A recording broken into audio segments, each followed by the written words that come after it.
The day my daughter left her children at my door, I knew my life would never be quiet again. It was just before dawn. The sky still carried the weight of the night, and the air smelled faintly of rain. I remember Grace clutching her little brother's hand, both of them standing on my porch like they'd been told not to move. My daughter didn't even knock, just rang the bell and walked away. I opened the door to find two pairs of wide, tired eyes looking up at me. Grace was 9. Michael had just turned 7. They said nothing, and neither did I. I only opened the door wider and stepped aside. We sat at the kitchen table in silence that morning. I poured them cereal I'd been saving for Sunday. I didn't ask questions. I didn't cry. I just watched them eat like they hadn't eaten properly in days. When they finished, Grace reached for my hand and whispered, "Thank you, Grandma." And that's when I knew whatever dreams I had of resting, of slowing down, of growing old gently, they were gone. My name is Evelyn Sanders. I'm 62 years old. My knees ache when it rains. My hands shake when I'm tired. I haven't had a full night's sleep since my daughter left town, without saying where she was going or when she'd be back. I live in a small wooden house in a forgotten corner of the Midwest. The porch leans a little to the left. The roof needs patching, but it holds. The neighborhood knows me, knows I mind my business, keep my voice low, and pay my dues at church, or they used to. Now they watch, they whisper. They say I'm too old to raise children, that I should have called the state, that I'm trying to be something I'm not. But they don't know how Grace laughs in her sleep, or how Michael hums to himself when he draws. They don't know how the silence in this house used to be peaceful, but now it feels alive. Sometimes I sit by the window and wonder if my daughter will come back. Sometimes I pray she won't, because the truth is, I'm tired, and I'm scared, but I'm not giving up. I don't know what the future holds. I don't know how much longer my body can carry the weight of these children, or the weight of what people think of me. But I do know this. Love may not be enough to fix everything, but it's enough to begin again. And beginning again is what I've done. There's a kind of tired that doesn't go away with sleep. That's how I felt standing in line at the grocery store with $10 in my coat pocket and 2 mouths to feed. I had walked there, slow and steady, pretending my knees didn't hurt, pretending my back wasn't ready to give out. I smiled at Grace and Michael when they asked for cereal, nodding as if it was already in the cart. It wasn't.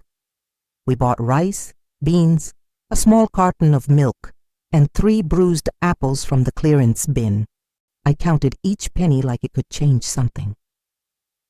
The cashier, a young girl with long braids and eyes that didn't look up once, said nothing when I slid my last coins across the counter. I carried the bag home myself. The children skipped ahead, unaware of what I had just traded, my pride for a few more days of food. That evening, after they were asleep, I opened the wooden box where I keep the things that mattered once. My wedding ring was still there, gold, smooth, simple. I hadn't worn it in years, not since Richard left. Still, it felt like a part of me, or maybe the last piece of the woman I used to be. The next morning I walked into town with it tucked in my palm. The pawn shop smelled like dust and disappointment. A bell jingled overhead when I entered. The man behind the counter looked at the ring, then at me, then back at the ring. He didn't ask any questions, just offered a number so low I almost walked out. But I didn't. I nodded, took the money, and thanked him like I was grateful. On the way home, I bought bread, eggs, toothpaste, and a small jar of hair grease for Grace. She'd been using water to slick her curls back each morning, and I pretended not to notice. Now she wouldn't have to. The house felt heavy that day, like it knew I had traded something sacred to keep it warm. Later, as I folded laundry, Grace sat beside me on the floor and asked softly, "Grandma, why don't you ever buy anything for yourself?" I looked at her. So young, so smart already. I didn't answer right away. "I have everything I need," I said finally. "You and Michael are enough." She smiled, but I could see the question still lingering in her eyes. That night, I was peeling potatoes when someone knocked on the front door. 3 sharp knocks, too familiar to ignore. I wiped my hands and walked to the front, heart already uneasy. When I opened the door, Lorraine stood there, bright lipstick, hair pressed and perfect. Her perfume entered the house before she did. "Well," she said, eyes scanning me like a worn-out newspaper. "I see you've got your hands full these days." She didn't wait for an invitation, just stepped inside like it was still 1982 and we were friends. I said nothing. She looked around, paused at the children's backpacks on the floor. "I suppose everyone's talking," she said, as if that was news. "You know folks around here. They say a woman your age raising kids like that is just not right." I folded my arms. She waited for a reaction. I gave her none. "Well," she said, adjusting her scarf, "I just came to check on you, see if you needed anything." "I need you to leave," I said, softly but firm. Lorraine blinked, smiled like it didn't bother her, but it did. She left without another word. That night I sat on the edge of my bed and let myself cry. Not loud, not messy. Just quiet tears into the fabric of a pillow no one ever sees but me. I didn't cry because I was weak. I cried because I was strong too long. End hook. Outside, a voice whispered under Lorraine's porch light. "She's too old to be doing all that." Lorraine's voice traveled through walls. Even when she wasn't in my house, her words found a way in. Through cracks in the wood, through neighbors' glances, through the silence after church. "Evelyn's got no business raising children at her age. She can barely carry her own groceries. Those kids need a real home." I pretended not to hear, pretended it didn't matter. But silence is heavy when it carries judgment. Grace and Michael were playing on the porch when Lorraine's voice cut through the air again. She was standing with 2 women near her rose bushes, speaking louder than she needed to.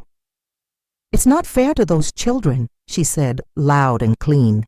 "She can't keep up with them. Look at her." I was in the kitchen drying dishes. My hands froze around a plate. "Always was too proud to ask for help," she added. "Now look." Grace peeked through the screen door, her eyes wide and worried. That evening, as I combed her hair and oiled her scalp with the new jar I bought, she asked softly, "Grandma, are we too much for you?" I paused, just for a second. But she felt it. "No, baby," I said, resuming the combing. "You and Michael are my blessing." "Then why do people say you're too old?" I looked at her in the mirror. Her eyes were full of more understanding than a child should carry. "Some people see age like a weakness," I said.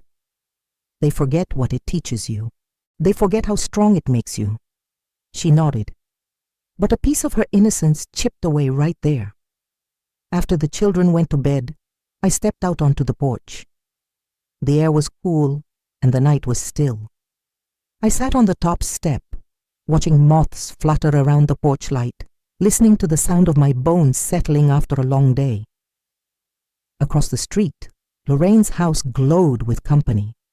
Voices drifted through her open window, laughter, clinking glasses, soft music. Once, years ago, I might have been in there too. Back when we were all younger, before life had taken its toll on each of us in different ways. I don't blame Lorraine, not really. She's scared too, scared of aging, of loneliness, of being forgotten. But fear, when left unchecked, turns into cruelty, and cruelty is contagious. The next morning at church, I felt the shift before I even walked through the doors. Eyes lingered too long. Smiles came too tight. A few women nodded politely, but no one sat beside me. Pastor John gave his sermon on humility and grace. His voice calm, firm, gentle. He glanced at me more than once. When service ended, Grace tugged at my sleeve. "Can we stay for Sunday school?"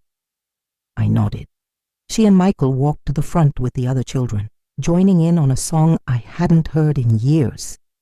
Their voices rang out, clear and full of joy, and for a moment the cold around me broke. But as I turned to leave the pew, I caught Lorraine's eye. She was staring, not with hate, but with something worse, pity. And that's when the shame rose, sharp and sudden. Not because I believed her, but because part of me worried others might. Back home, I folded laundry with tired fingers. Michael brought me one of his drawings, me with a crown, and 2 small children at my side. I smiled. He didn't know how much that picture would save me. That night, after lights were out, I sat in the kitchen alone, and I cried. Not because Lorraine was right, but because even the strongest woman has moments when the shadows grow too tall. Sunday morning came like it always does, too early and too loud. Michael was chasing Grace through the hallway, both of them laughing like the world hadn't said a single harsh thing all week. I stood at the stove, flipping pancakes that were thinner than they should have been. We were out of eggs. I didn't say anything. I just added a little extra flour and kept moving. Grace sat at the table in her church dress, combing her curls with her fingers. I had laid out her barrettes, but she didn't ask for help. She was trying to be grown, trying not to bother me. Michael sat beside her, still in his undershirt, kicking his heels against the chair. "Get dressed, baby," I said gently. "We leave in 15. Church had always been a part of our rhythm. Even in the worst seasons of my life I went, not to be seen, but to be reminded that God hadn't left me, even if the world had. But now, church was different. I felt eyes on me before we even reached the door. Whispers floated behind me like wind through leaves. "There she is. 3 weeks in a row now. Those kids ain't hers." I walked straight ahead, chin lifted, hand steady on Michael's back as we entered. Grace gripped my fingers tightly like she could feel what I was trying not to show. We sat near the back. I liked it there, easier to breathe. The choir sang a slow hymn, and I felt it deep in my chest. Not just the music, but the ache beneath it. The kind that made you close your eyes and hold still so you didn't fall apart. When Pastor John stood to speak, the room fell quiet. He was a tall man with a voice that didn't need to shout. He wore the same gray suit he'd had for years, and his Bible was worn at the edges. When he spoke, it felt like he was speaking only to me, even if he never said my name. "Sometimes the burden we carry is not the one we chose," he said, "but it becomes ours anyway, and God sees that." My throat tightened. After the service, I tried to leave quickly, but Pastor John caught my arm gently near the door. "Evelyn," he said, voice low, "I see you." I nodded. That was all I could do. He handed me a brown paper bag. "Just a little something from the pantry, no questions asked." I started to refuse, but he raised his hand. "It's not charity, it's community." I took it, whispered, "Thank you, Pastor." As we stepped outside, the children ran ahead to the playground behind the church. I sat on the bench nearby, letting the sun touch my face. Just for a minute, I let myself breathe. Grace and Michael joined in a game of tag with the other kids. Their laughter floated across the yard like a hymn of its own. One of the mothers nearby gave me a small nod. Not pity, not curiosity, just respect. Quiet and real. And then I saw him, standing just beyond the church fence, half in shadow, watching us, tall, familiar, still. Richard. I hadn't seen him in over 20 years. His face was older, but his posture hadn't changed. Shoulders square, chin high, like the world owed him something. Our eyes met for the briefest second. Then he turned and walked away. I stood up too quickly. My knees protested, but I didn't care. I called the children over, packed their coats, and walked them home without a word. All the while, my heart beat not from fear, but from the weight of what I knew was coming. The next time I saw him, he didn't stay in the shadows. It was Thursday. The air was heavy with humidity, the kind that makes your skin stick to your clothes. I was sweeping the front porch, watching the children chase each other down the sidewalk, when a black sedan pulled up slow against the curb. I knew that car didn't belong on this street. He stepped out, clean-shaven, polished shoes, expensive jacket. But I didn't need to see his face to know it was him. Richard Sanders. He stood still for a moment, taking it all in. My sagging porch, the rusted mailbox, the old tricycle tipped over on the lawn. Then he looked at me. "Evelyn," he said, like my name still belonged to him. I didn't answer. I leaned the broom against the railing and crossed my arms. He stepped closer. "You look the same." That was a lie.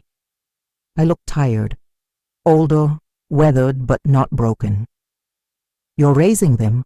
he asked, glancing toward the kids. "They're my grandchildren," I said flatly. "Yeah, but that's not your job, is it?" My jaw clenched. "It is now." He chuckled under his breath. "Still stubborn, I see." Grace saw him first. She froze mid-step, holding Michael's hand. They stared at the man like trying to place a name to a face they'd never seen. Richard smiled at them. "They've grown," he said, as if he'd ever known them at all. "They've grown without you," I replied. There was a pause, long and thick with all the things we never said.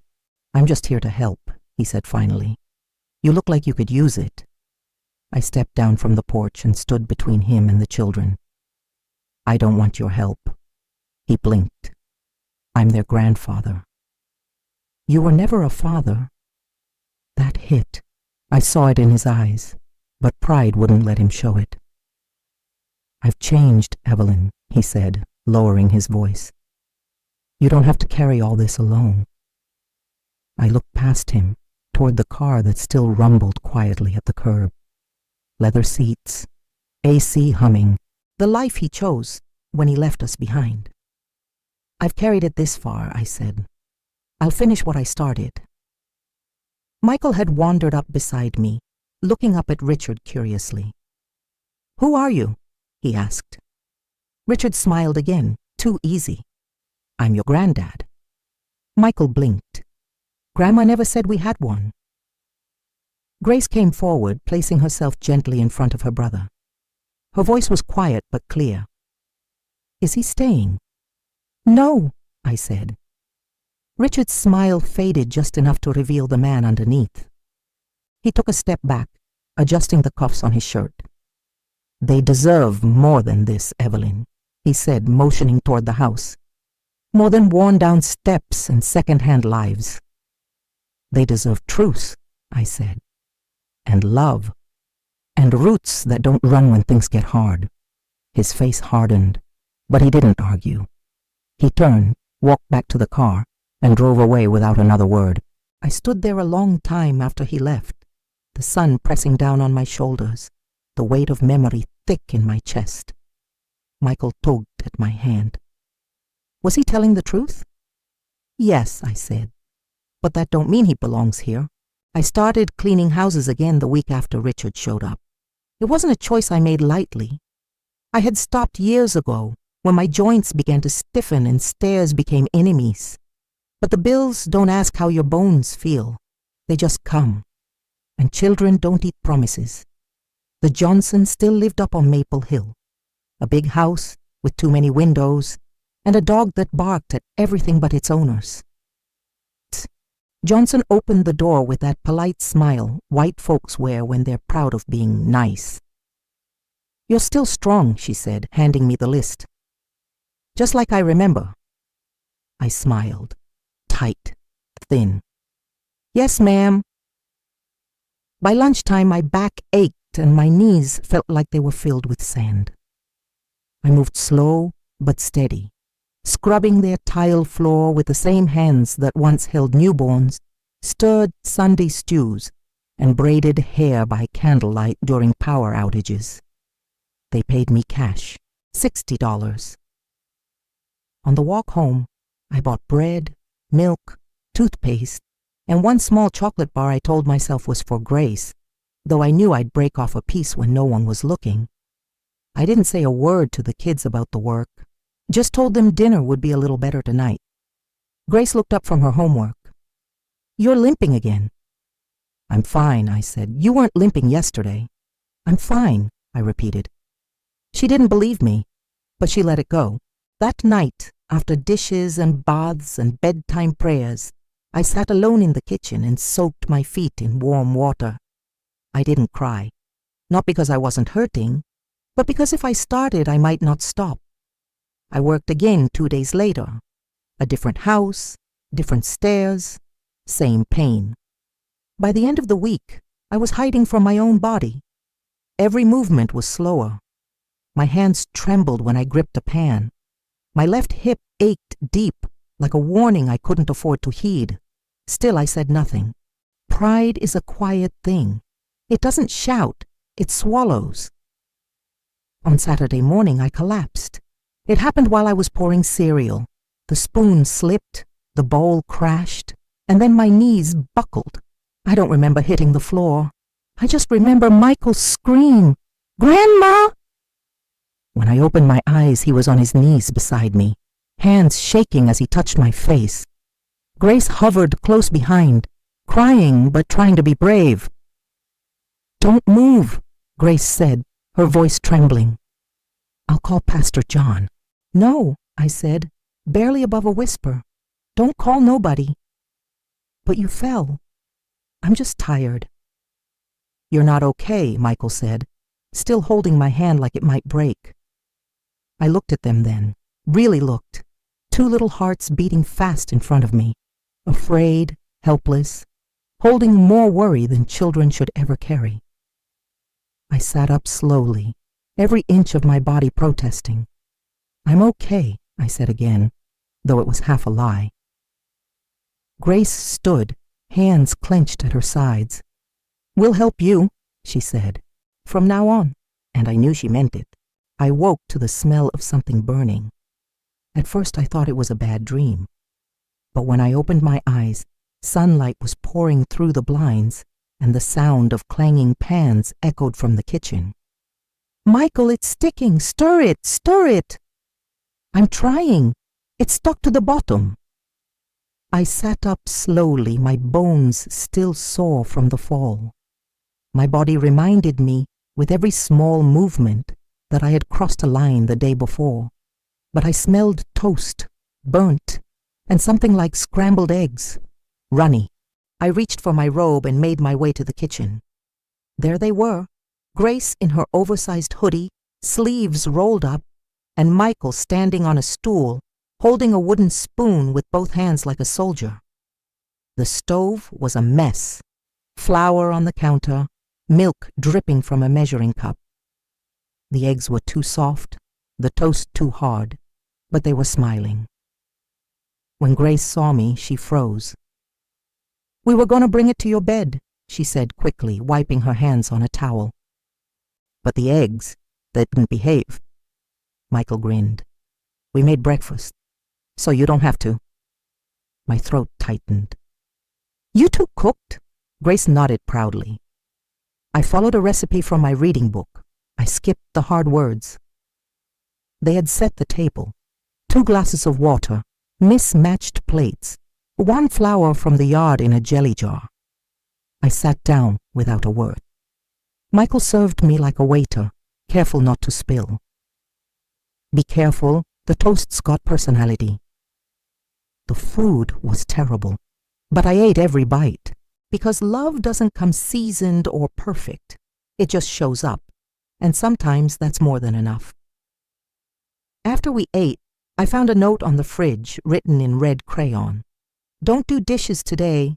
Dr. Grace and Nurse Michael said rest is medicine." I laughed. A real one. The kind that comes from deep in the belly, where tears sometimes hide. Later that afternoon, someone knocked at the door. It was Pastor John. He held 2 grocery bags, full and quiet. "I heard," he said simply. "I told them not to call," I replied. "They didn't. Lorraine did." "Of course she did." I moved aside to let him in. He placed the bags on the counter, then looked at the kids. "How's the patient?" Grace grinned. "She ate our eggs and survived."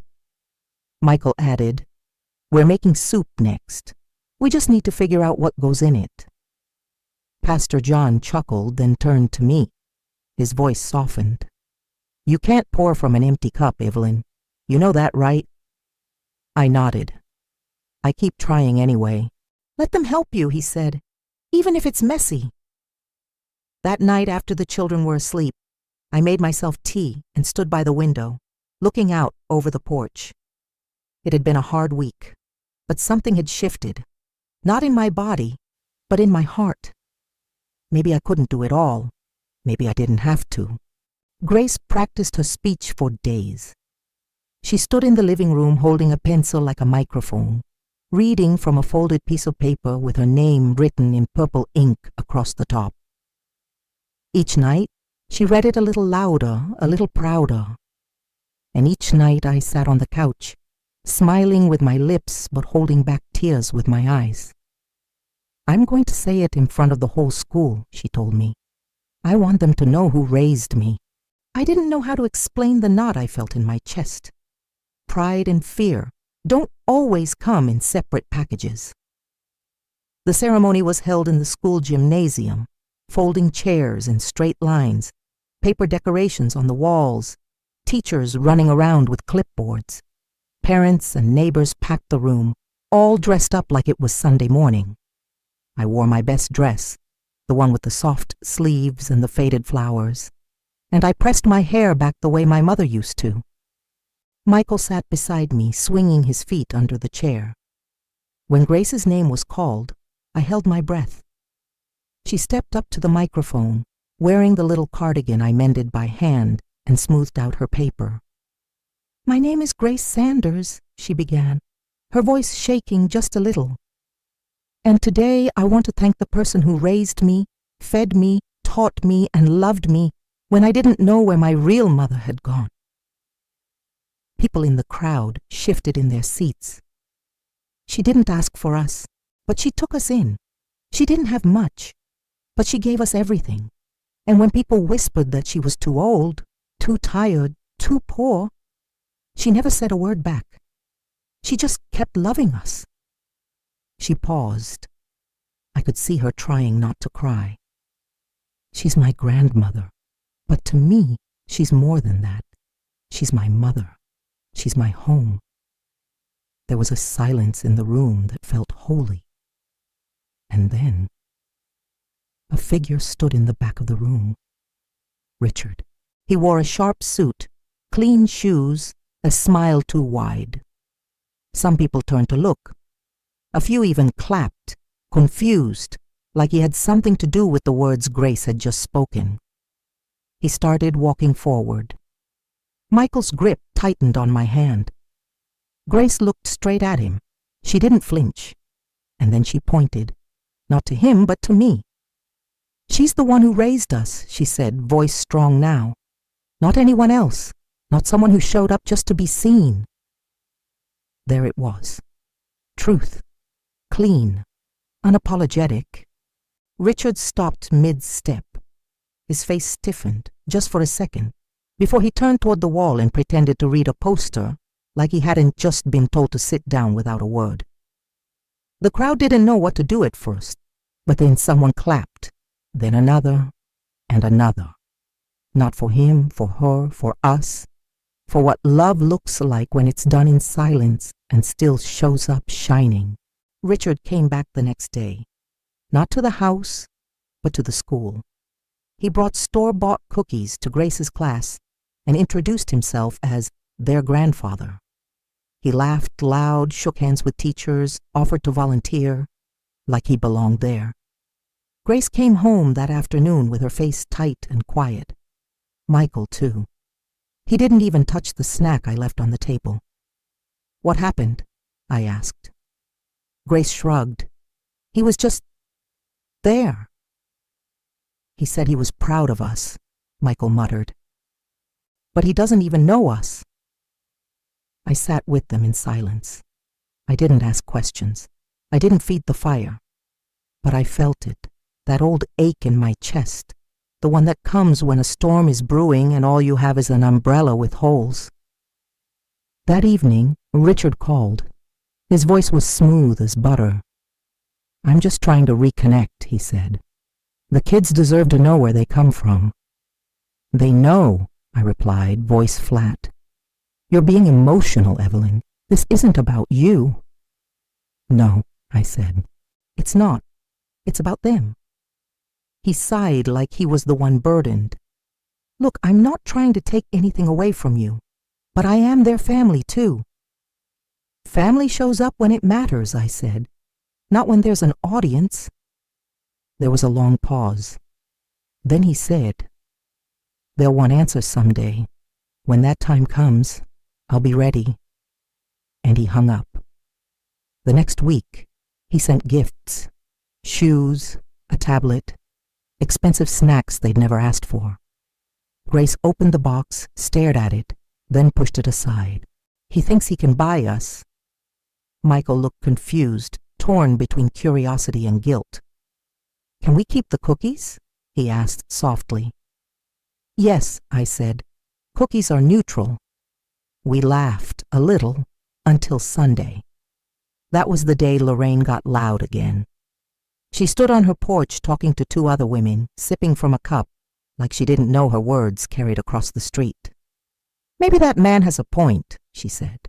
"I mean, Evelyn's done the best she can, bless her heart. But those children need structure. They need somebody younger, stronger." I stood by my window, folding a towel in half 3 times too many. I didn't move. I didn't speak. Grace came beside me, looking through the glass.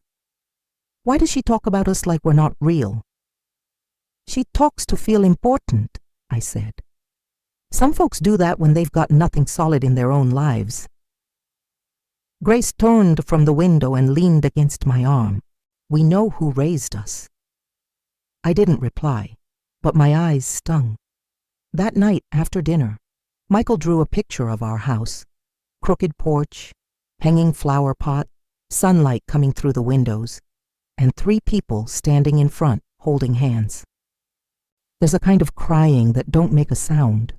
It happens late, when the house is quiet and the lights are low, and you're too tired to hold yourself up any longer. It doesn't come in waves. It comes like a slow leak, drop by drop. That's how it came for me. It was almost midnight. The children were asleep. The kitchen was clean. The house was still. I sat at the edge of my bed holding a sock with a hole in it, staring at it like it had something to tell me. I had spent the evening fixing things, patching a tear in Michael's school pants, sewing a button on Grace's cardigan, mopping the floors even though my knees begged me not to. I had moved through the motions like I always did, steady, silent, proud. But now I couldn't move.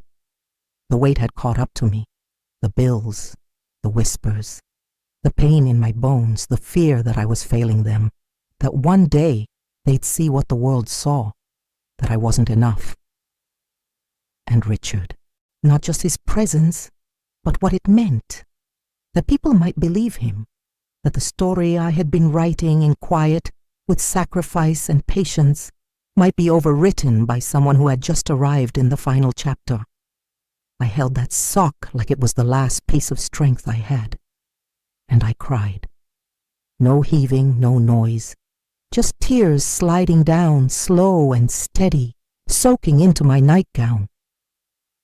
My shoulders shook, but I didn't move from the bed. I cried for the life I had lost. I cried for the woman I used to be. I cried because I was so tired of being strong. That's when I heard it. Soft footsteps. Grace stood at the door. Michael behind her, rubbing his eyes. Neither of them said a word at first.